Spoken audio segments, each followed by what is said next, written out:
एक ऐसे भविष्य की कल्पना कीजिए जहां मनुष्य न केवल चांद और मंगल ग्रह पर बल्कि एस्टेरॉइड्स, जुपिटर और उससे भी आगे कदम रख सके।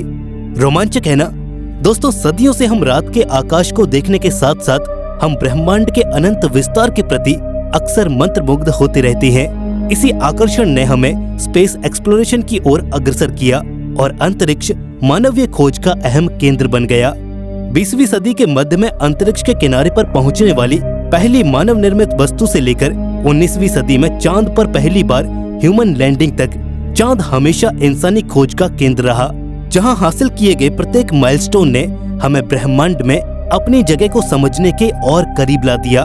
साथ ही उन खोजों ने कुछ ऐसे सवालों को भी जन्म दिया जिसने आगे की खोज के लिए हमारी जिज्ञासा को और अधिक बढ़ा दिया। स्पेस एक्सप्लोरेशन से जुड़े कुछ इन्हीं रहस्यमय सवालों में से एक सवाल ये है कि क्या मून और मार्स के बाद अब इंसान एस्टेरॉइड्स पर भी लैंडिंग करेगा। दोस्तों, स्पेस एक्सप्लोरेशन ने ब्रह्मांड के प्रति हमारे दृष्टिकोण में क्रांति ला दी है।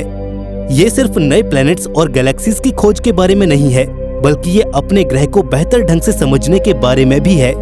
यह ये समझने के बारे में भी है कि पृथ्वी पर सबसे छोटे माइक्रो ऑर्गेनिज्म से लेकर यूनिवर्स में सबसे बड़ी गैलेक्सीज तक सब कुछ आपस में कैसे जुड़ा हुआ है। स्पेस एक्सप्लोरेशन का भविष्य संभावनाओं से भरपूर है। हम मून लैंडिंग्स और मार्स मिशंस के युग से उस युग की ओर बढ़ रहे हैं जहां पर एस्टेरॉइड्स, जुपिटर और दूसरी सेलेस्टियल बॉडीज अगले डेस्टिनेशंस बन सकती हैं। रॉकेट इंजीनियर्स का मानना है कि एस्टेरॉइड बेल्ट के लिए पहला मानव अंतरिक्ष मिशन 50 सालों के अंदर हो सकता है।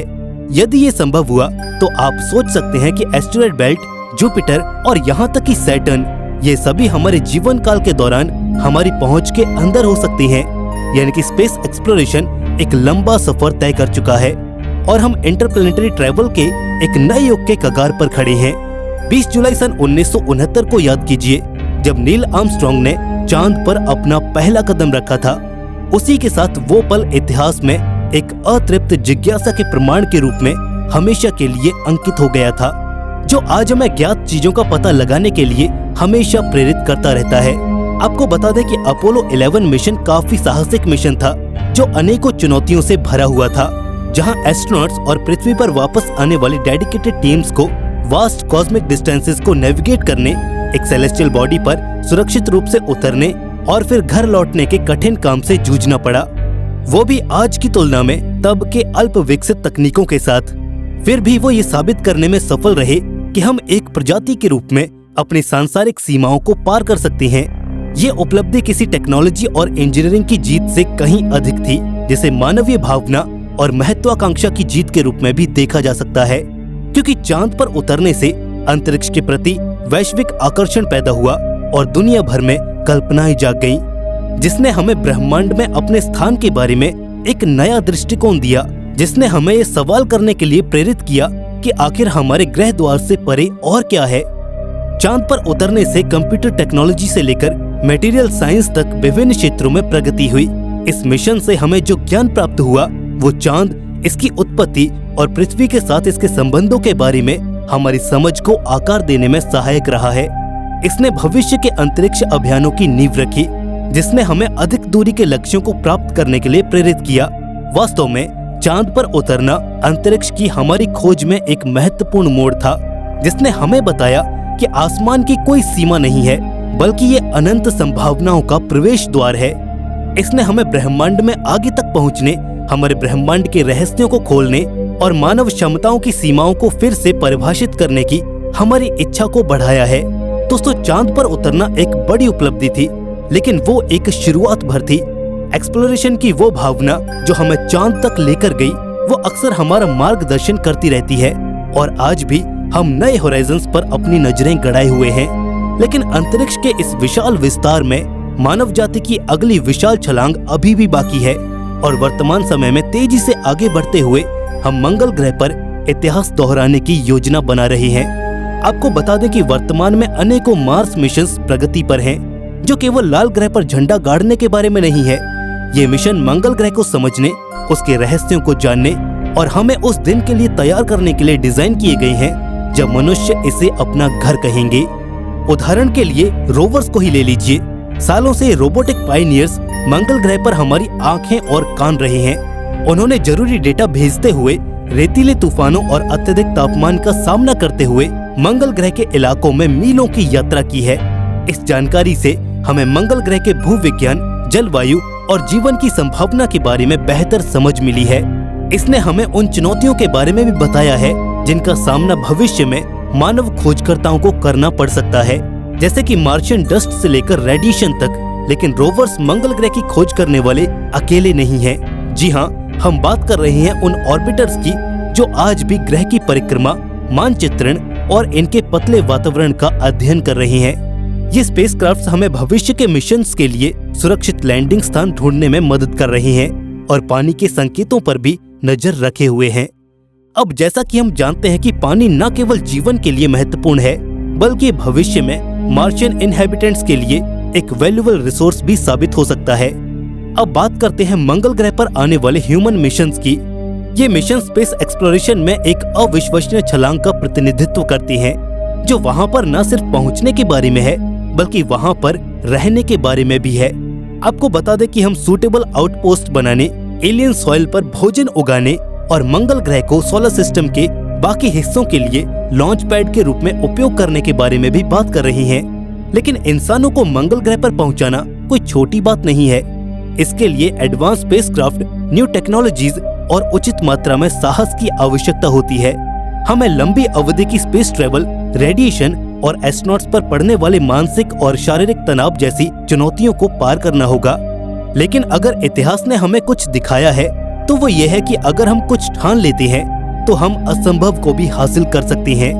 मार्स हमारा अगला कदम हो सकता है, लेकिन हमारी महत्वाकांक्षाएं लाल ग्रह से कहीं आगे तक पहुंच चुकी हैं। वास्तव में मंगल ग्रह सितारों तक हमारी यात्रा का एकमात्र पड़ाव नहीं है। जी हाँ, वैज्ञानिकों का अनुमान है कि साल 2073 तक इंसान किसी एस्टेरॉयड पर उतर चुके होंगे। ये एक आकर्षक अवधारणा है, लेकिन यहाँ पर सवाल ये है कि आखिर एस्टेरॉयड्स क्यों? तो आपको बता दें कि ये सेलेस्टियल बॉडीज किसी खजाने की पेटी की तरह हैं, जिनमें अर्ली सोलर सिस्टम के अनेकों रहस्य छिपे हुए हैं, जो ग्रहों के निर्माण के अवशेष हैं, और उनका अध्ययन करके हम अपनी उत्पत्ति के बारे में ढेरों जानकारियां प्राप्त कर सकते हैं। एस्टेरॉयड्स भी आउटर सोलर सिस्टम की ओर कदम बढ़ा रहे हैं। वे लंबी अवधि के मिशंस के लिए वे पॉइंट के रूप में काम कर सकते हैं। साथ ही पानी और धातु जैसे संसाधन भी यहाँ से प्राप्त किए जा सकते हैं। अब आप मानव जीवन को बनाए रखने या फिर रॉकेट फ्यूल के लिए किसी एस्टेरॉयड से पानी निकालने के बारे में सोचिए। ये एक ऐसा कॉन्सेप्ट है जिसे इन सीटू रिसोर्स यूटिलाइजेशन यानी ISRU कहा जाता है, जो स्पेस ट्रेवल में क्रांति ला सकता है। लेकिन इससे पहले कि हम इन संसाधनों का लाभ उठा सके, हमें पहले वहां पर पहुंचना होगा। लेकिन इसके लिए प्रपल्शन टेक्नोलॉजी में प्रगति की जरूरत है, क्योंकि वर्तमान में रॉकेट्स गहरे अंतरिक्ष अभियानों के लिए पर्याप्त कुशल नहीं है, जो साइंटिफिक न्यूक्लियर प्रपल्शन जैसे विकल्प तलाश रही हैं, जिससे यात्रा के समय में काफी कमी आ सकती है। हमें एस्टेरॉयड्स के खनन के लिए टेक्नोलॉजी भी बढ़ाने की जरूरत है, जिसमें रिसोर्सेज को निकालने के लिए रोबोटिक्स और अंतरिक्ष के जरूरी इक्विपमेंट शामिल हैं, जो कि एक चुनौतीपूर्ण कार्य है। दोस्तों, एस्टेरॉयड माइनिंग न केवल स्पेस ट्रेवल के लिए रिसोर्स दे सकता है, बल्कि पृथ्वी पर उपयोग के लिए वैल्यूएबल मटेरियल भी वापस ला सकता है। एस्टेरॉयड्स की यात्रा केवल फिजिकल जर्नी नहीं है, ये टेक्नोलॉजी और ह्यूमन पोटेंशियल की सीमाओं को आगे बढ़ाने की एक इनोवेटिव जर्नी है। ये एक ऐसा प्रयास है जो एक्सप्लोरेशन और रिसोर्स यूटिलाइजेशन की नई संभावनाओं को हमारे सामने खोल सकता है, जिससे इंसानों के लिए सोलर सिस्टम में आगे बढ़ने का रास्ता भी खुल सकता है। एस्टेरॉयड्स अंतरिक्ष में सिर्फ चट्टाने नहीं हैं, वे हमारे सोलर सिस्टम को समझने की कुंजी भी हैं और संभावित रूप से भविष्य की अंतरिक्ष यात्रा के लिए एक उपयोगी संसाधन भी हैं। एस्टेरॉयड से पार देखें तो गैस जायंट्स हमारे अगले लक्ष्य हैं, जिनकी 2103 तक जुपिटर और उनके मून्स पर लैंडिंग की संभावना है। जुपिटर का विशाल आकार और मैग्नेटिक फोर्सेस हमेशा वैज्ञानिकों को आकर्षित करते रहते हैं। इसके मून्स की मिसलिनियस सीरीज प्रत्येक यूनिक कैरेक्टरिस्टिक्स के साथ एक ऐसे रहस्य रखती है जो ब्रह्मांड के बारे में हमारी समझ को पूरी तरह से बदल सकती हैं। मान लीजिए कि आप जुपिटर के सबसे बड़े मून्स में से एक यूरोपा की सतह पर खड़े होकर आकाश में भर रहे विशाल गैस के पिंड को देख रहे हैं। लेकिन इस दृष्टिकोण को वास्तविकता में बदलने के लिए हमें महत्वपूर्ण तकनीकी चुनौतियों को पार करना होगा। जुपिटर के हाई रेडिएशन एनवायरनमेंट और इसमें शामिल विशाल दूरी के लिए स्पेसशिप के डिजाइन और प्रपल्शन में नए स्तर की इनोवेशन की जरूरत है, जुपिटर के बियॉन्ड सैटर्न के चमकते रिंग्स और काउंटलेस मून्स भी सदियों से वैज्ञानिकों के आकर्षण का केंद्र रहे हैं। कुछ भविष्यवाणियों के अनुसार साल 2132 तक हम इंसान सैटर्न तक अपनी पहुंच बना लेंगे। आपको बता दें कि ये आउटर प्लैनेट्स हमारे सोलर सिस्टम और उससे आगे के सबसे दूर तक पहुंचने के लिए एक एंट्री गेट के रूप में काम कर सकते हैं। लेकिन इससे पहले कि हम जुपिटर या फिर सैटर्न की ओर बढ़ें, हमें ये याद रखना जरूरी है कि अभी काउंटलेस एस्टेरॉइड्स हमारा इंतजार कर रही हैं, जो न केवल आउटर सोलर सिस्टम की ओर कदम बढ़ा रही हैं, बल्कि अर्ली सोलर सिस्टम के बारे में भी हमें बहुत सारी जानकारियां देते हैं। दोस्तों, स्पेस एक्सप्लोरेशन का भविष्य केवल दूर के ग्रहों तक पहुंचने के बारे में नहीं है, ये ब्रह्मांड में हमारे स्थान को समझने के बारे में भी है। ये मानवीय भावना, हमारी निरंतर जिज्ञासा और सपने देखने की हमारी असीमित क्षमता के बारे में है। जैसे जैसे हम एक नए युग की ओर बढ़ रहे हैं, चांद और मंगल समेत काउंटलेस एस्टेरॉइड्स भी हमारी पहुंच के बेहद करीब आते जा रहे हैं। हम अपने अंतिम लक्ष्य यानी कि पृथ्वी से परे मानव गतिविधि के प्रभावी दायरे के विस्तार की ओर लगातार प्रगति कर रहे हैं। यानी कि स्पेस एक्सप्लोरेशन का भविष्य पहले से कहीं और अधिक उज्जवल है और हम जल्दी चांद और मंगल से परे की दुनिया में लैंडिंग कर सकते हैं। बाकी आप इस विषय पर क्या कहना चाहेंगे, हमें कमेंट करके जरूर बताइएगा।